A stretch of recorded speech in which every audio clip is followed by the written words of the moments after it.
Our next story is from South Africa. It's been 3 decades since South Africa abolished apartheid, a system of racially segregating black people from white people. The country got rid of it in the 1990s, but the spirit of apartheid is still alive in some places. One of them is Orania, a remote town in the country's north, often called the last outpost of apartheid. Why? Because Orania is a whites-only town. Black people cannot live or work here. Every job is reserved for the whites, every task performed by white people. And yet the residents of this town insist they're not racist. Here's a report. Welcome to Orania, a remote farming town in South Africa's Northern Cape. It prints its own money, runs its own banks, has its own holidays and manages its own affairs. Sounds like the perfect township to relocate, right? Well, hold your horses. To enter Orania, you have to qualify on certain parameters. The foremost is the color of your skin. It has to be white, because Orania is a whites-only town. The uniqueness is too obvious to ignore. Wherever you go in this township, you will only find Afrikaners. White people with Dutch ancestry. They do all the work, from playing the piano at the church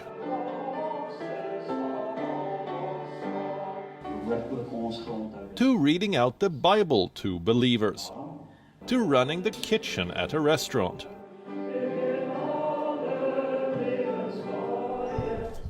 to even gardening at orchards. All jobs, big or small, are reserved for white people. But the residents of this town insist that they're not racist. We are from Africa, that's why we call ourselves Afrikaners. We want to remain here. We also want to retain our identity. Now, to retain one's identity is not a racist impulse. We wanted to retain our identity against the English or the British imperialism also. They're even whiter than we are, much whiter. Orania is often dubbed as the last outpost of apartheid, a system of institutionalized racial segregation. South Africa abolished apartheid in the 1990s. But the legacy lives on in Orania. In fact, the township was founded by the son-in-law of Hendrik Verwoerd, South Africa's former prime minister, who's considered to be the architect of apartheid. Verwoerd's bust lies at the museum in this township, serving as a reminder of his beliefs. As for Nelson Mandela, the man credited with ending apartheid, the people of Orania don't really hold him in high regard. I don't think that I can see him as a hero because he's part of a whole package. Mandela is part of a whole package. And as Mandela, all the other leaders within the ANC make a contribution to create some policy that is, from our viewpoint, not necessarily for the best of this country.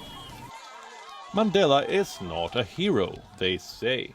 And they're not racist, they insist. So what is this town all about? An attempt to protect their culture. This township is legal as per South Africa's constitution. An article defends its right to self-determination. But Orania's ambitions could soon spell trouble. Because the people here say their next goal is the creation of an Afrikaner republic, a white-only autonomous region within South Africa. Bureau Report, WION, World is One. WION is now available in